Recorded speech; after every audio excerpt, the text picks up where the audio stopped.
ওই দুটোর উপর নজর রাখো। আমরা যেন সব সময় একটা কথা মনে রাখি, ওয়ার্ল্ড ওয়ার 1 আর ওয়ার্ল্ড ওয়ার 2। এটা তো গিটার। হচ্ছে কি এখানে? উপরে গিয়ে এরা মিউজিক বাজাবে নাকি? বাকি সমস্ত বেলুন তো চলে গেছে, একটাই আছে। মানে স্যার, খুনি এই বেলুনের মধ্যেই রয়েছে? Wait and watch.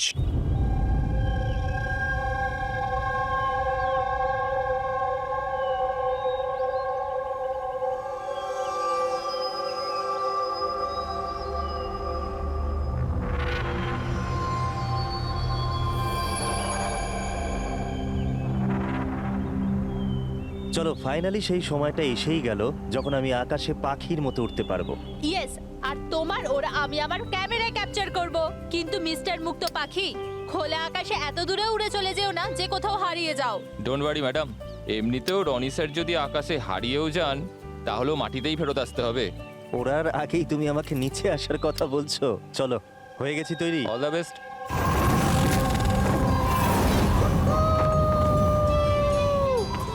Yes, this is so much fun! Oh my god! Yes, come on, keep going, keep going. Yeah, I love you! Roni, I love you too. Wow, মনে হচ্ছে না ভালোই এক্সপিরিয়েন্স আছে। অফ কোর্স, আমেরিকাতে ও অনেক adventure sports try করেছে, bungee jumping, paragliding, আরো অনেক। ইন্ডিয়াতে কোনো কিছু ট্রাই করেনি, আর যখন ইন্ডিয়াতে এসেছেই সারাদিনের জন্য, তো কেন কিছু ট্রাই করবে না?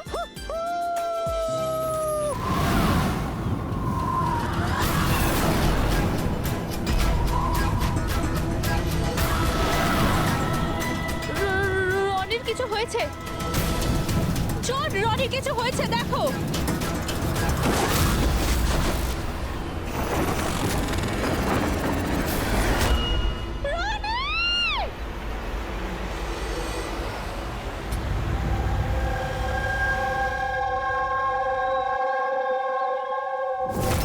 আমি আর রনি এখানে ছুটি কাটাতে এসেছিলাম। আমি কি করে জানবো এটাই রনির জীবনের শেষ দিন হবে? দেখো, আমরা জানি এই সময়টা খুব কঠিন, কিন্তু প্লিজ ভেঙে পড়ো না। আমি এবার নিউ ইয়র্কে গিয়ে ওর বাবাকে কি জবাব দেবো? আমরা একসাথে এসেছিলাম, কিন্তু ফিরে যাব একা। আপনি কাউকে সন্দেহ করেন কে মারতে পারে রনিকে? স্যার, রনিকে কেউ কেন মারবে? আমরা তো এখানে কাউকে চিনিও না। এমনটা নয় তো যে ওর কোনো শত্রু আমেরিকা থেকে ফলো করতে করতে এখানে এসেছিল? না স্যার, রনির কোনো শত্রু এখানে ছিল না। He was such a lively person, সবাই ওকে পছন্দ করতো। তাহলে তুমি বলতে চাইছো এখানে ইন্ডিয়াতে ওর কোনো আত্মীয় স্বজন, বন্ধু বা অন্যান্য কেউ নেই এখানে? এই দেশটা আমাদের জন্য অচেনা স্যার, সবকিছু এই প্যারাগ্লাইডিং এর লোকেরা করেছে। Please arrest them. আপনি আমাকে কেন দোষ দিচ্ছেন? এটা আমাদের রুজি রুটির ব্যাপার, আমি কেন মারতে যাবো ওনাকে? তাহলে কে মেরেছে রনিকে? স্যার, এটা তো আমিও বুঝতে পারছি না। 3000 ফুট উচ্চতায় গুলি কি করে চললো? কেই বা চালালো? তাহলে রনি 3000 ফুট উঁচুতে উড়ছিল? হ্যাঁ স্যার, আমি নিজে গিয়ার চেক করেছিলাম, আর কোনো প্রবলেম ছিল না তার মধ্যে। আর ওর আশেপাশে কাউকে উঠতে দেখেছো? আশেপাশে না স্যার, কেউই ছিল না। আকাশ একদম পরিষ্কার ছিল, চারপাশটাও পরিষ্কার ছিল, আর উনি ওনার রাইড এনজয় করছিলেন। কিন্তু হঠাৎ বুঝতে পারলাম না কি হলো, একদম দড়াম করে নিচে এসে পড়লেন। এই যে ক্ষতটা দেখছো, আমার মনে হচ্ছে অনেক দূর থেকে গুলি চালানো হয়েছিল, হয়তো কোনো রাইফেল দিয়ে। হ্যাঁ, রাইফেলই হবে, কারণ যে হাইটে এই উড়ানটা উড়ছিল ওখান থেকে তো কোনো শার্প শুটারই গুলি চালাতে পারে, কোনো রাইফেল দিয়ে।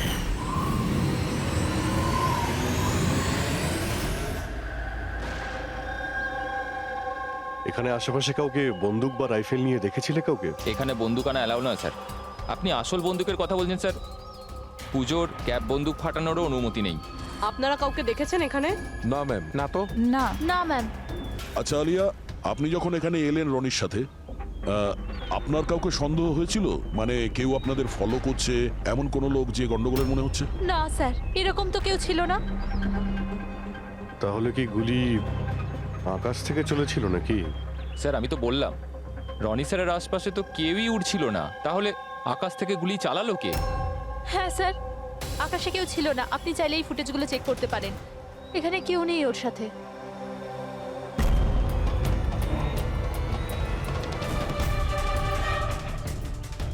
এই ফুটেজে তো রনির আশেপাশে তো দূরে দূরেও কাউকে দেখা যাচ্ছে না। স্যার, নিচে থেকে ওপরে তো কেউ গুলি চালায়নি।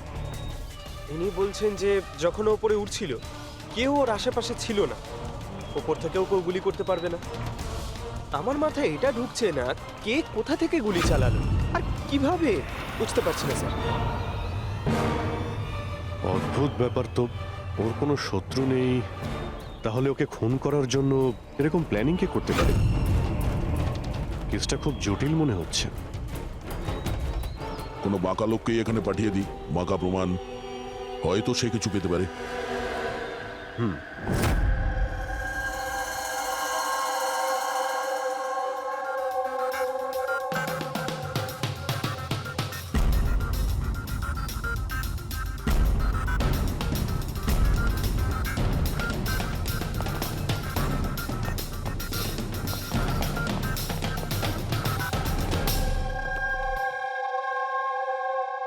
আরে বাহ, আজকে আপনারা দুজনে এমন ভাবে কাজে ডুবে আছেন যে মনে হচ্ছে যে অনেক প্রমাণ আমাদের হাতে দিয়ে আমাদেরকে পাঠাবেন এখান থেকে। অনেকগুলো প্রমাণ, হ্যাঁ, আর যদি একটাও না পাওয়া যেত? সোজা করে বলো না, কোনো প্রমাণ পাওনি, খুঁজে দেখোনি? ডক্টর সালুকে ওই গুলির ব্যাপারে কিছু জানতে পারেননি? আপাতত এইটুকু জানতে পেরেছি ভাই, ওপর থেকে কোনো ইউএফও গুলি চালিয়েছে। শালুকে তুমি না কোনোদিনই সোজাসুজি করে কথা বললে না। আরে এটা কি, এটা বোঝাও, আমাকে বোঝানোর জন্য এরকম করেছো? হ্যাঁ, বলো। এ দেখো বস, রনি মাটি থেকে 3000 ফুট উঁচুতে উঠছিল, আর ওর গুলিটা লেগেছে তার ওপর থেকে প্রায় 1000 ফুট উঁচু থেকে, আর এই গুলিটা 60 ডিগ্রি অ্যাঙ্গেলে এসে গায়ে লেগেছে। আমার তো ভেবেই কেমন যেন মাথাটা ঘুরছে। আকাশের উপর থেকে কে গুলি চালাতে পারে ওর উপর? এটা কিভাবে সম্ভব? এখনো হয়নি, আরো বাকি আছে বস। এই গুলিটা প্রায় 3 কিলোমিটার দূর থেকে ছোড়া হয়েছে। ভারী অবাক কাণ্ড, তাই না দয়া? 3 কিলোমিটার দূর থেকে গুলি চালানো হয়েছে। 60 ডিগ্রি অ্যাঙ্গেলে রনির গলার ভেতর ঢুকে যায় আড়াআড়ি। তার মানে রাইফেলটা খুব পাওয়ারফুল ছিল মনে হয়। একদম ঠিক বস, রাইফেলটাও পাওয়ারফুল ছিল, আর গুলি যে চালিয়েছে তারও হাতটা পাকা। এত উঁচুতে হাওয়া খুব জোরে প্রবাহিত হয়, আর টেম্পারেচারও কম বেশি হতে থাকে, তবুও লক্ষ্যটা মিস করেনি, একদম নির্ভুল পয়েন্টে গিয়ে লেগেছে। গুলি যে চালিয়েছিল খুব পাকা খেলোয়াড়, ডক্টর, সব শুটার। একদম। আর এইরকম শার্ট শুটার সহজে তো পাওয়া যায় না যে এই কাজটা করে দেবে। কিন্তু স্যার আমরা সমস্ত ভিডিও দেখেছি। যখন রনি আকাশে ছিল তখন ওর আশেপাশে কোনো প্যারাসুট বা চপার ছিল না স্যার, আকাশ একদম পরিষ্কার ছিল। সেটাই তো বুঝতে পারছি না যে ওই কিলার কোথা থেকে গুলিটা চালিয়েছিল, অথচ আকাশটা পরিষ্কার ছিল। ও কি মেঘের আড়ালে লুকিয়েছিল? আর স্যার ওই গুলিটার থেকে কি জানতে পারলাম? কিচ্ছু পাওয়া যায়নি পুরবি। আমি ব্যালিস্টিক ডিপার্টমেন্টের পুরো ডেটা চেক করেছি, এরকম গুলির তো কোনো রেকর্ডই নেই। স্যার, এই গুলিটা নিশ্চয়ই কাস্টমে বানানো হয়েছে। হ্যাঁ, নিজের মতন গুলিটা বানিয়েছিল। এমন গুলি যেটা 3 কিলোমিটার দূর থেকে চালানো যায় আর সোজা গিয়ে টার্গেটে হিট করে।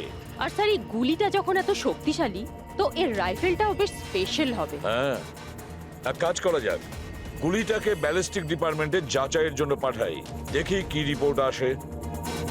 আর সে যেই হোক, এত উপরে চলে গিয়েছিল খুন করার জন্যে, এবার ওকে তো মাটিতে নামতেই হবে।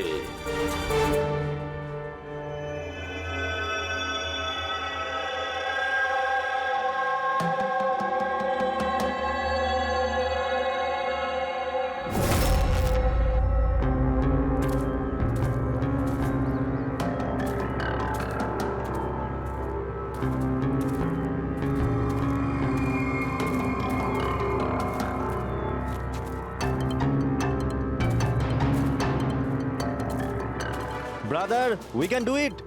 আরে ইয়ার গুরু, আর চলতে পারবো না, খুব হাঁপিয়ে গেছি আমি। ব্যাস নবীন, আর বেশি দূর নয়, 3000 ফিট চড়ে ফেলেছি, পাশেই আছে। We can do it, come on.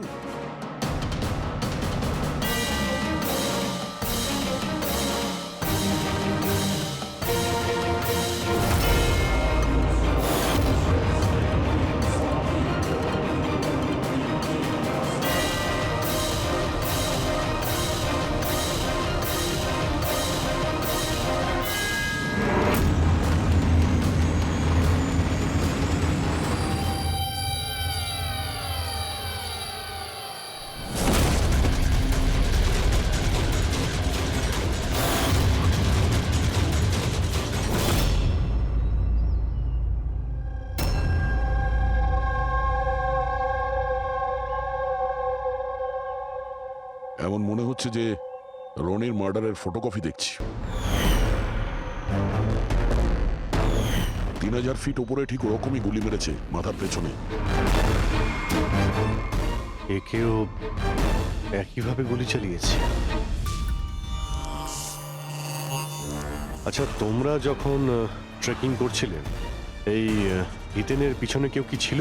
না স্যার, হিতেনই সবার পিছনে ছিল স্যার। স্যার এই দেখুন ফুটেজ স্যার। স্যার এটা ওই জায়গায় যেখানে এই সব কিছু হয়েছে। অদ্ভুত তো, পিছনে তো খোলা আকাশ রয়েছে, এমন কোনো জায়গা নেই যেখান থেকে গুলি করা যায়। তাহলে ওর গুলি লাগলো কি করে? দুটো কেসেই ধরা যাচ্ছে না যে গুলি কোথা থেকে চলেছে। স্যার একদম ঠিক বলছেন। আকাশ থেকে কোনো কাক বা পায়রা কি করে গুলি চালায়? এই গুলিটা চালালো কে? আর এই দুটো গুলি 24 ঘন্টার মধ্যেই চলেছে। আমার মনে হয় এই দুটো কেসের মধ্যে কোনো না কোনো কানেকশন আছে। আচ্ছা, এই হিতেন কি কাজ করতো? স্যার কলেজ স্টুডেন্ট ছিল স্যার, মুম্বাই গ্র্যাজুয়েশন করতে এসেছিল স্যার। ট্রেকিং এর অনেক শখ ছিল ওর। অভিজিৎ, বুঝতে পারছি না যে কেউ একজন কলেজ স্টুডেন্টকে মারার জন্য এত প্ল্যান করবে কেন। সেটাই তো, প্রথমে রনি আর এখনই হিতেন। তবে আকাশ থেকে তৃতীয় গুলিতে অন্য কেউ মারা যাওয়ার আগে এই খুনিকে ধরতেই হবে খুব তাড়াতাড়ি। গত 24 ঘন্টায় দুটো খুন হয়েছে, দুটোই যুবক, আর দুজনকে মারার পদ্ধতিও অদ্ভুত। অদৃশ্য খুনি। স্যার দুজনেরই মৃত্যু হয়েছে অ্যাডভেঞ্চার স্পোর্টস করতে গিয়ে। মাটি থেকে 1000 ফুট ওপরে মেরেছে স্যার। কিন্তু স্যার ভাবার বিষয় এটাই যে খুনি এই অ্যাডভেঞ্চার স্পোর্টের সময়টাই কেন বাঁচলো এদেরকে মারার জন্য? ও তো ওদের যে কোনো সময় মারতে পারতো। এত লম্বা প্ল্যান দুটো বাচ্চাকে মারার জন্য? শুধু প্ল্যানিংটাই বড় ছিল না দা, গানটাও বড় ছিল। এই যে এইরকম। এটা কি রাইফেল স্যার? এটা হলো PX-65 রাশিয়ান গান। এটা লং রেঞ্জ। এইরকম বন্দুক দিয়ে মারা হয়েছে। ডক্টর সালুকে, এই বন্দুকটা দিয়ে 3 কিলোমিটার দূরে টার্গেটে কি হিট করা যায়? হ্যাঁ ফ্রেডি, শুটিং রেঞ্জে আমি এটা ট্রাই করে দেখেছি। এর রেঞ্জ 3 কিলোমিটারের বেশি আছে। এরকম বন্দুক তো হয় মিলিটারিদের কাছে থাকবে, আর না হলে উগ্রপন্থীদের কাছে। ঠিক বলেছো বস। আর সেই জন্য আমার মনে হয় এটা শুধুমাত্র মার্ডারের ব্যাপার নয়, বড় ধরনের অপরাধ হতে চলেছে, লার্জ স্কেলে। স্যার একটা কাজ করো, দিল্লিতে যাও আর ইন্টেলিজেন্স ব্যুরো থেকে খোঁজ নাও যে এরকম বন্দুক কাদের হাতে থাকতে পারে আর সেটা কিভাবে।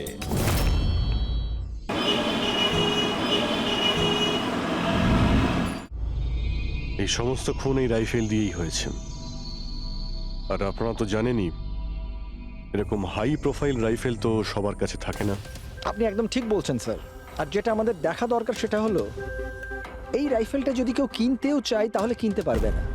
এটা একটা কিংবা দুটো পিসে বিক্রি হয় না, বড় অ্যালটমেন্ট হয় এগুলোর। তাহলে কয়েক বছর আগে যে আতঙ্কবাদী হামলা হয়েছিল তার মধ্যে এই ধরনের রাইফেল ইউজ হয়েছিল? হ্যাঁ স্যার। তাহলে আপনাদের কোনো আতঙ্কবাদী গ্রুপের উপর সন্দেহ হয়? আগে হ্যাঁ স্যার, যদি আমাদের সন্দেহ ঠিক হয় তাহলে আমরা জানি যে এর পেছনে ঠিক কার হাত আছে। কার? এই অঞ্চলেই কিছুদিন আগে আমাদের আর্মি অনেক অস্ত্র আটক করেছিল। ওই অস্ত্রের মধ্যে এই রাইফেলটাও ছিল। হ্যাঁ প্রতাপ স্যার সমস্ত আতঙ্কবাদী মরে গেছে, ওদের মধ্যে একজন পালিয়ে গেছে, তবে আমরা সমস্ত হাতিয়ার আটকে নিয়েছি। ওয়েল ডান প্রতাপ। স্যার আর যে টেররিস্টরা পালিয়ে গেছে তাদের সম্পর্কে সমস্ত পোস্টকে অ্যালার্ট করে দাও। তাহলে এই কাজ ওই আতঙ্কবাদীর হতে পারে যে পালিয়ে গিয়েছিল ওখান থেকে। হ্যাঁ স্যার। আর আমাদের ইনফরমেশন অনুযায়ী এই আতঙ্কবাদী গ্রুপ খুব বড় একটা কিছু করতে চলেছে। বোধহয় এটাই সেটা শুরু। এই দুটো অপরাধ সাধারণ কোনো খুন নয়, এটা নিশ্চয়ই কোনো বড় সড় ষড়যন্ত্র, কোনো দুষ্কৃতী আক্রমণ ঘটতে চলেছে। হ্যাঁ স্যার। আর এই খুনগুলোকে আটকানোর জন্য প্রথমে আমাদের আকাশ থেকে চলা গুলির রহস্য ভেদ করতে হবে স্যার। আর এই রহস্যের কিনারা করার জন্য সবার আগে আমাদের এটা জানতে হবে যে এই আতঙ্কবাদীরা রনি আর হিতেনের মতো সাধারণ লোকের হত্যা কেন করলো। আচ্ছা, এমন কি কমন আছে এই দুটো কেসে? স্যার দুটো মার্ডারই আকাশে হয়। দুবারই গুলি উপর থেকে চালানো হয়েছে, কোনো পাওয়ারফুল রাইফেল দিয়ে। এটা প্রফেশনাল সব শুটারের কাজ হবে। আর স্যার এই দুটো কেসেই কোনো ভ্যান্টেজ পয়েন্ট নেই, আর এমন কোনো জায়গা নেই যেখানে বসে খুনি এই দুজনকেই গুলি করতে পারে। তেমন কোনো জায়গা ছিল না, তেমন কোনো জায়গা ছিল না। খুন করার এটাই মূল কারণ নয় তো? তাহলে স্যার আপনি বলতে চাইছেন যে খুনির কাছে বসে গুলি চালানোর কোনো জায়গা ছিল না, আর ও এটা শিওর হতে চেয়েছিল যে টার্গেট যেন কোনোভাবেই মিস না হয়, সেই জন্যই ও এদের উপরে প্র্যাকটিস করছিল। Exactly Abhijit, exactly. সে গুলি ছোড়ার প্র্যাকটিস করছিল। তার মানে স্যার ওর আসল টার্গেট অন্য কেউ? স্যার যদি কোনো ভ্যান্টেজ পয়েন্ট নাই থাকে তাহলে ও গুলি চালাচ্ছিল কোথা থেকে? পঙ্কজ, উত্তরটা তোমার প্রশ্নের মধ্যেই লুকিয়ে আছে।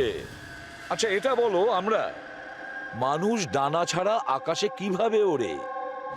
স্যার এরোপ্লেন বা হেলিকপ্টারের মাধ্যমে। ব্যাস, তুমি তোমার উত্তর পেয়ে গেছো। কিন্তু স্যার ওখানে ওই ক্রাইম সিনে আকাশের ওপর কোনো চপার তো ছিলই না স্যার, না কোনো কেবল কার ছিল ওখানে।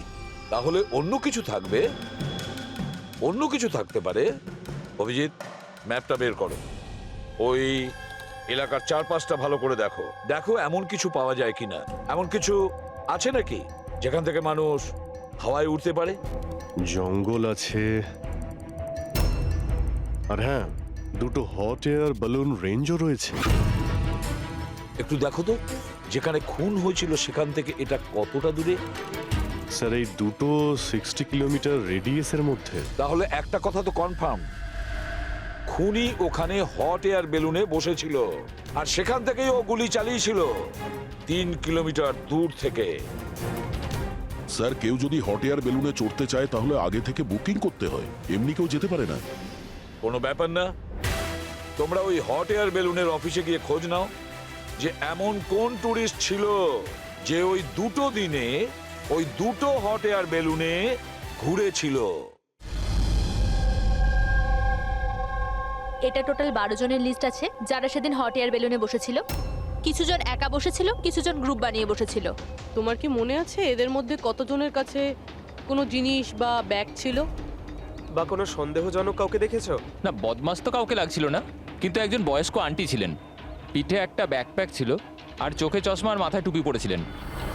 হ্যাঁ, আমরাও অবাক ছিলাম যে এই বয়সে এই সব ট্রাভেলিং এর ইচ্ছা। আর যখন ফটো তোলা হচ্ছিল উনি লজ্জা পাচ্ছিলেন আর নিজের মুখ লুকোচ্ছিলেন। রবি, এই বয়স্ক আন্টি শার্প শুটার শুনে একটু অদ্ভুত লাগছে না? হ্যাঁ স্যার, আমি এখানে পাইলট। 25শে ফেব্রুয়ারি স্যার সব মিলিয়ে আমি 6 জনকে এয়ার বেলুনে চাপিয়েছি স্যার, আর 2 জনকে দিনের স্যার। আচ্ছা, তাদের মধ্যে কেউ মানে গন্ডগোলের লোক মনে হয়েছিল, কিংবা যার কাছে কোনো জিনিসপত্র ছিল? স্যার এরকম তো কেউ ছিল না। হ্যাঁ, একজন বয়স্ক মানুষ ছিল, জানি না কারো বারবার চিৎকার করছিল, হয়তো ওর মুড খারাপ ছিল বা খিটখিটে ধরনের ছিল। ওনার হাতে কোনো কিছু ছিল? জিনিস তো ছিল না। হ্যাঁ, একটা লাঠি নিয়ে হাঁটছিল। লাঠি নিয়ে হাঁটছিল? এই, তোমাদের সাহস কি করে হলো আমার ছবি নেওয়ার, আমাকে জিজ্ঞেস না করে? কিছু ভদ্রতা আছে না নেই? ওরাও ওগুলো ওরাও। আচ্ছা, ফটো তোলার জন্য রেগে গেছিল? কি অদ্ভুত ব্যাপার, তাই না স্যার? লোক হট এয়ার বেলুনে তো প্রতিদিন বসে না, তাই না? তারা নিজেরাই ফটো তুলতে চায় যাতে এই স্মৃতিকে তারা সারা জীবন রাখতে পারে। আর কোনো বিশেষ কথা মনে আছে ওর ব্যাপারে? স্যার জানি না বলাটা ঠিক হবে কিনা। না না, বলো, যেটা মনে আছে খুলে বলো। ওনাকে হাঁটতে দেখে মনে হচ্ছিল না যে ওনার লাঠির প্রয়োজন আছে, কিন্তু তাও উনি লাঠি নিয়েই চলছিলেন। আচ্ছা,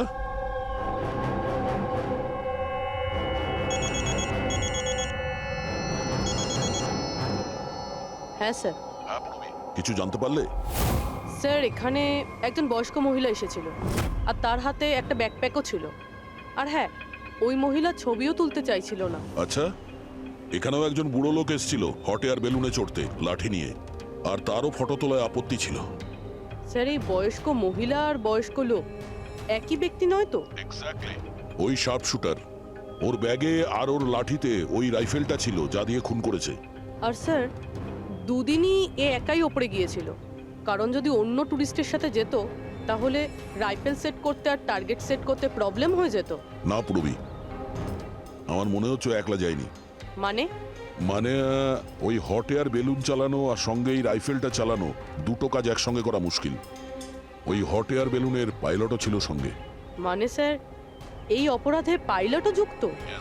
একটা কাজ করো, ওই পাইলটটাকে ধরো তাড়াতাড়ি। ওই দিন ওই বয়স্ক মহিলাকে বেলুনে উপরে কে নিয়ে গিয়েছিল? পাইলট কে ছিল? সঞ্জীব ছিল। এই পালাবি না, দাঁড়া দাঁড়া দাঁড়া। না আমাকে মারতে পারবে না ওকে। এই এই সঞ্জীব!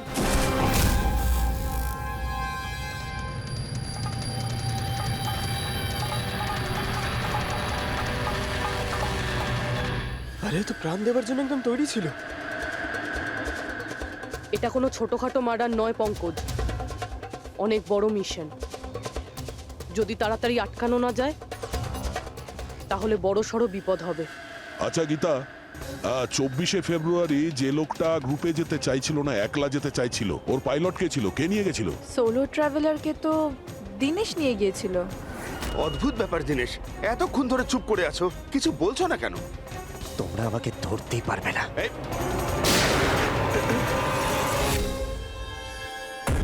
এখন যমরাজ তোকে অ্যাপয়েন্টমেন্ট দেওয়ার মুডে নেই। যতক্ষণ না আমাদের প্রশ্নের উত্তর আমরা পাবো, তোকে বেঁচে থাকতে হবে। চল। মারো, যত পারো মেনে নাও, আমার কিচ্ছু যায় আসে না। আর তাছাড়া তোমাদের এই আইনের কমজোরি থাপ্পড়ে এত শক্তি নেই যে আমার অপরাধের মজবুত হাড়কে গলাতে পারবে, বুঝলে? তোমার ওপর যদি টর্চার করতেই হতো তাহলে ওর জন্য তো 2 মিনিটের কাজ আমাদের কাছে। কিন্তু তারপর মনে পড়ে তোমার পরিবারের কথা, তোমার বোন। পরের মাসে ওর বিয়ে না? কেমন লাগবে ওর যে ওর বিয়ে হচ্ছে আর বিয়ের পরে ওর ভাই এই পৃথিবীতে নেই? হ্যাঁ। আর তোমার মা প্রত্যেক মাসে খরচার জন্য টাকা পয়সা পাঠাও না? তোমার মৃত্যুর পর কে খেয়াল রাখবে তার? কিছু ভেবেছো এ ব্যাপারে? হ্যাঁ না? চলো, এখনো সুযোগ আছে। রাজ সাক্ষী হয়ে যাও। কথা দিচ্ছি তুমি জেলে যাওয়ার পরে তোমার মায়ের খেয়াল আমরা রাখবো। সত্যি? মানে পুরো খেয়াল রাখবে? পুরো খেয়াল? হ্যাঁ, তোমার মায়ের পুরো খেয়াল রাখা হবে। তুমি শুধু এটা বলো কার জন্য কাজ করো। তোমার বসের নাম কি? বলে দেবো? সত্যি বলে দেবো? হ্যাঁ বলো। আমি যার জন্য কাজ করি না, যে আমার বস, স্যার, তার নাম হলো এসিপি প্রদ্যুম্ন।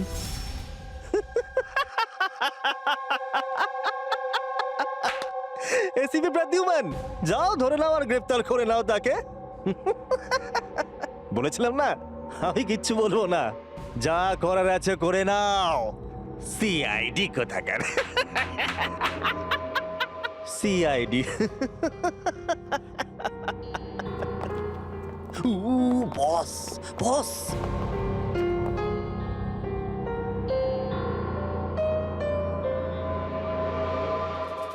কোনো ব্যাপার না, কিচ্ছু বলতে হবে না।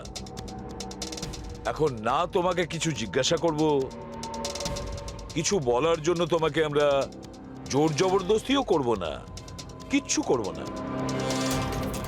শুধু একটাই কাজ করব,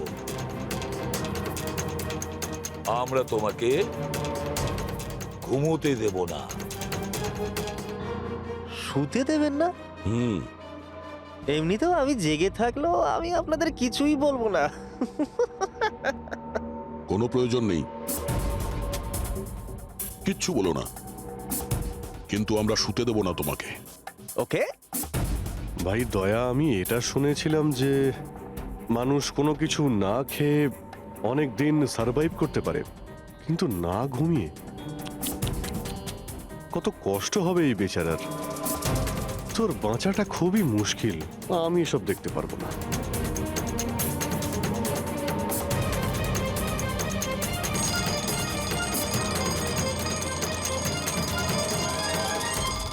সময় কাটানোর জন্য খুব ভালো হবে, তাই না? তোর জীবনের শেষ মুহূর্তগুলো তুই এই কাঁটার সঙ্গে গুনতে থাকবি, ঠিক আছে? Thank you. ওকে ঘুমোতে দিও না।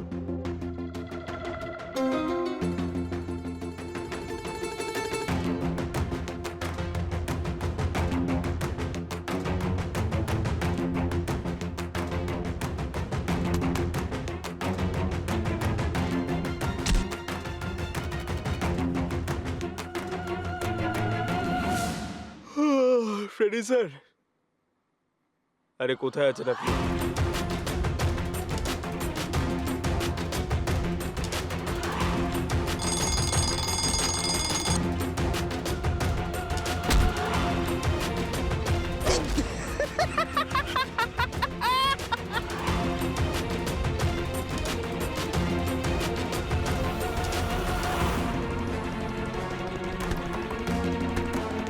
যতক্ষণ না মুখ খুলবি চোখের পাতা এক করবি না, বুঝলি? 5 মিনিটের জন্য নয়। চল। না, 1 মিনিট 1 মিনিট তো শুতে দাও। 1 সেকেন্ড, শোবো না একদম, শোবো না একদম। এই, শোবো না আমি।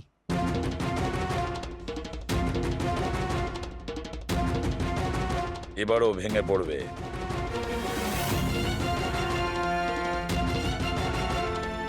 সবকিছু বলতে বাধ্য হবে।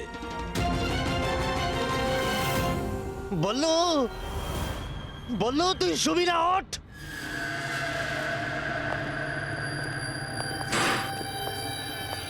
এই ঘুমোতে চাস? আরে ওকে একটু ঘুমোতে দাও, কি প্রবলেম তোমাদের? ঠিক আছে, তোমাকে ঘুমোতে দেবো আমরা। আগে বলো যে তোমাদের গ্রুপের প্ল্যানটা কি? এই, বলছি, আমার নাম দীনেশ নয়,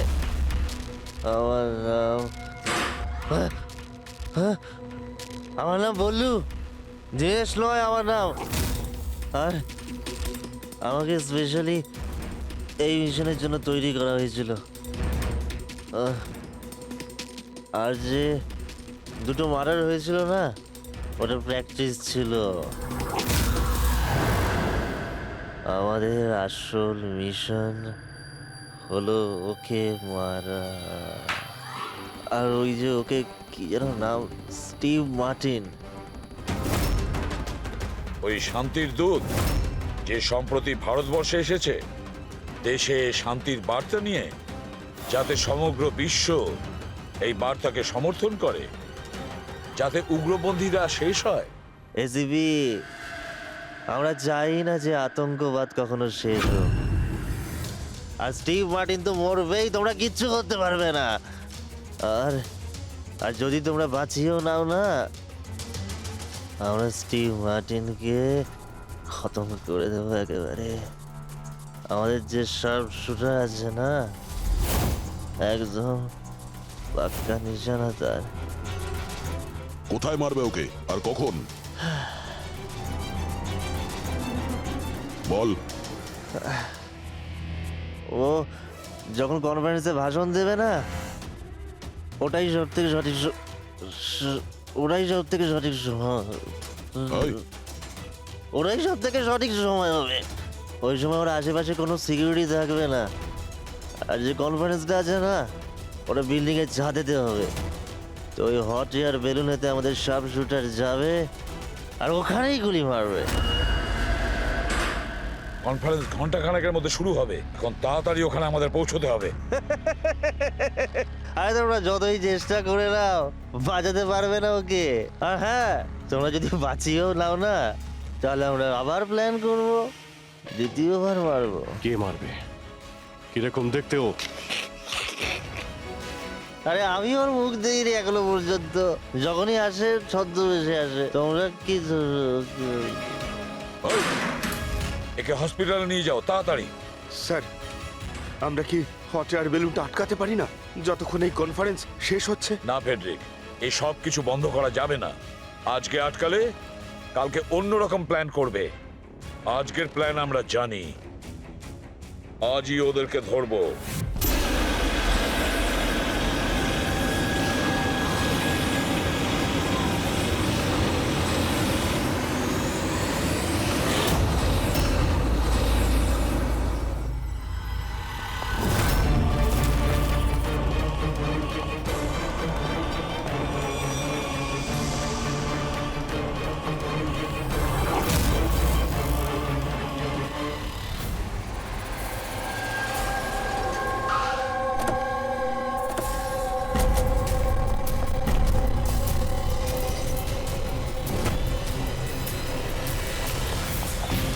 সিআইটি মিস্টার স্টিভ মার্টিন কোথায়? ওপরে কনফারেন্স রুমে। ওর কাছে নিয়ে চলুন, আসুন। তাড়াতাড়ি। তাড়াতাড়ি।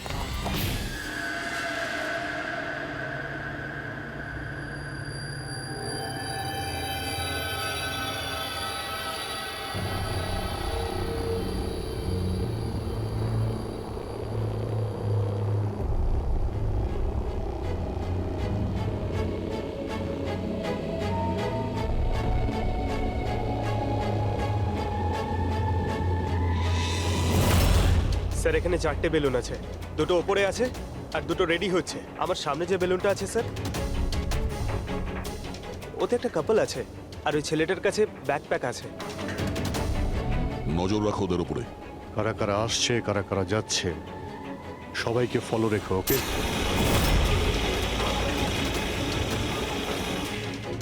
স্যার ওদের বেলুন টেক অফ করেছে। হ্যাঁ,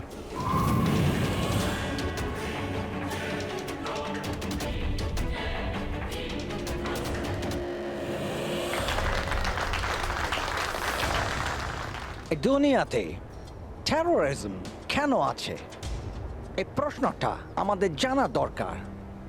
আর এই টেরোরিজম তখনই বন্ধ হবে যখন সব দেশ একসাথে ভাই ভাই হয়ে থাকবে। টেরোরিজমকে আমাদেরকে গোড়া থেকে উপরে ফেলতে হবে।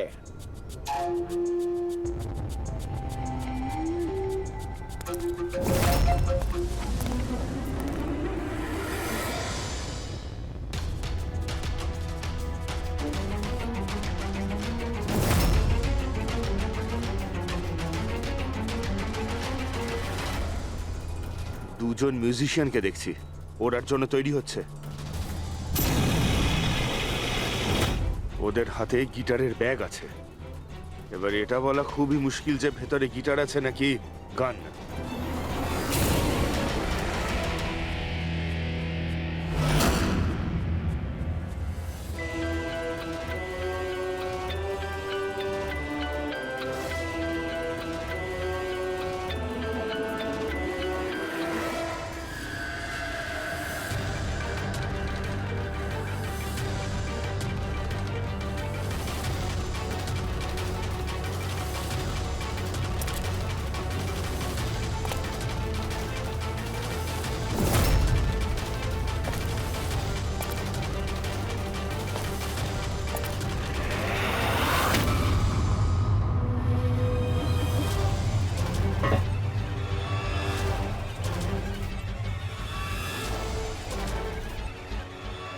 স্যার আরও একটা লোক এসছে, ওর কাছে একটা ব্যাকপ্যাক আর একটা ক্রাচ রয়েছে।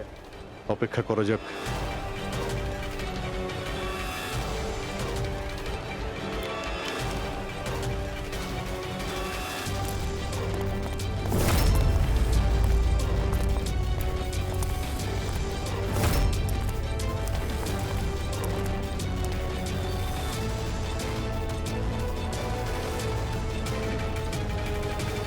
স্যার ক্যামেরা ক্রু এসেছে, ওদের কাছে আবার দুটো ব্যাগ।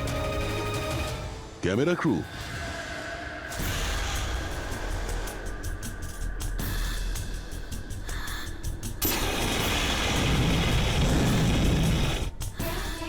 ওদের দিক থেকে নজর সরিও না, নজর রাখো ওদের উপরে।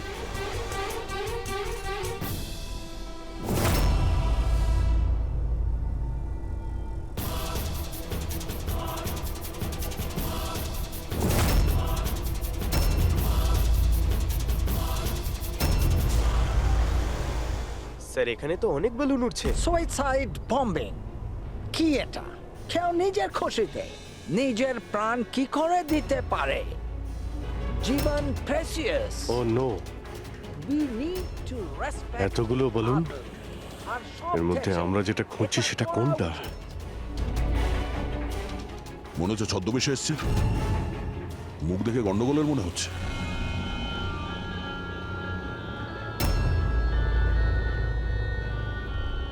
দয়া, ওই দুটোর উপর নজর রাখো। আমরা যেন সব সময় একটা কথা মনে রাখি, ওয়ার্ল্ড ওয়ার 1 আর ওয়ার্ল্ড ওয়ার 2 এটা তো গিটার।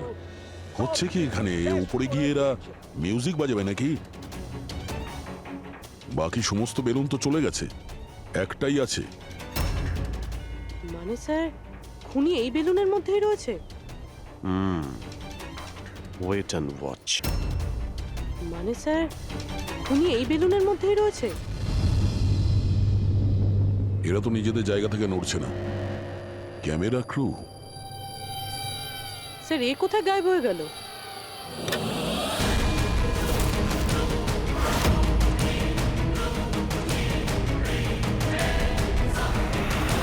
স্যার এর কাছে তো রাইফেল রয়েছে, যেমনটা সালুমকে স্যার বলেছিল।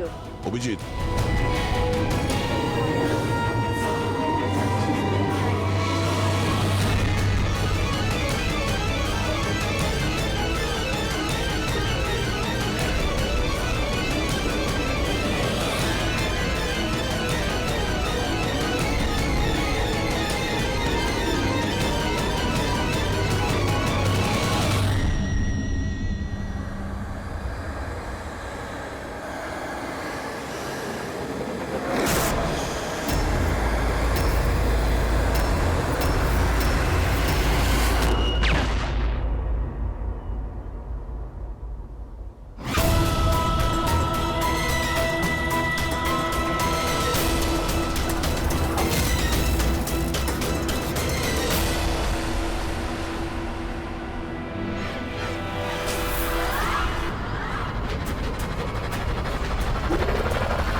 Mister Steve, your life in danger. আপনার জীবনের সংশয় আছে।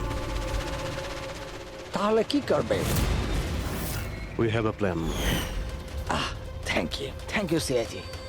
যদি আজকে আপনারা ঠিক সময় না আসতেন আমি বেঁচে থাকতাম না। দেখুন, বিপদ কিন্তু এখনো কাটেনি, ঠিক আছে? এখনো খুনিকে ধরতে পারেনি, সেই জন্য be safe, be careful. Okay Freddie, Pankaj, ওই বেলুনে নজর রাখো, চোখের বাইরে যেন না যায়। হ্যাঁ স্যার, আমরা বেলুনটাকে ট্র্যাক করছি।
হ্যাঁ পুরবী।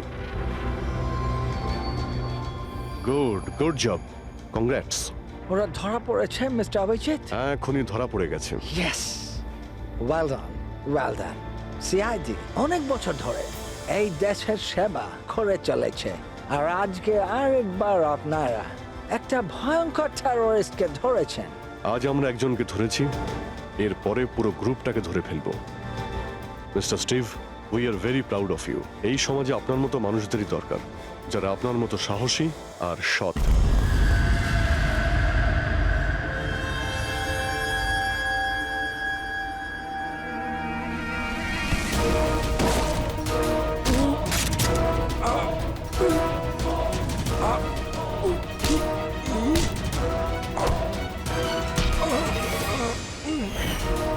তাহলে তুমি ছদ্মবেশে রনি আর হিতেনকে মেরেছো? তোমার মতো একজন সব সুপার জেলের ভাত খেয়েও ফাঁসির অর্ডার আসার আগে পর্যন্ত। তোমার কি মনে হচ্ছে তোমরা আমাকে ধরে নিয়েছো তো স্টিভ প্রাণে বেঁচে যাবে? কখনো নয়। আমাদের ক্ষমতা এত বেশি যে তোমাদের আইন এটা খুঁজতে খুঁজতে হাঁপিয়ে যাবে, কিন্তু আমরা শেষ হব না। শেষ হবে তোমাদের এই দেশ। শোন ছারপোকা, আমাদের দেশের উপর অনেকে খারাপ নজর দিয়েছে, আবার চলেও গেছে। জানিস আমাদের দেশ কত বছর স্বাধীন হয়েছে? ৭৪ বছর। আর এই ৭৪ বছরে আমাদের দেশের জওয়ানরা জানি না কত আতঙ্কবাদীকে মেরেছে। আজ তোর পালা, কাল তোর সঙ্গীদের পালা। আমাদের দেশ থাকবে, খুব ভালোভাবেই থাকবে। আর এই দেশ থেকে যদি কোনো জিনিস চলে যায়, সেটা হলো আতঙ্কবাদ। বুঝেছিস?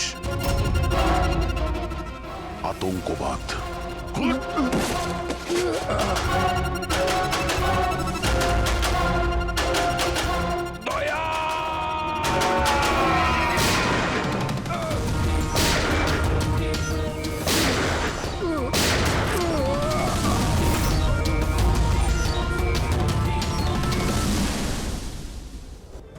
আতঙ্কবাদী, পিঠেই গুলি মারবি। আমরা এখানে গুলি খাই, এখানে।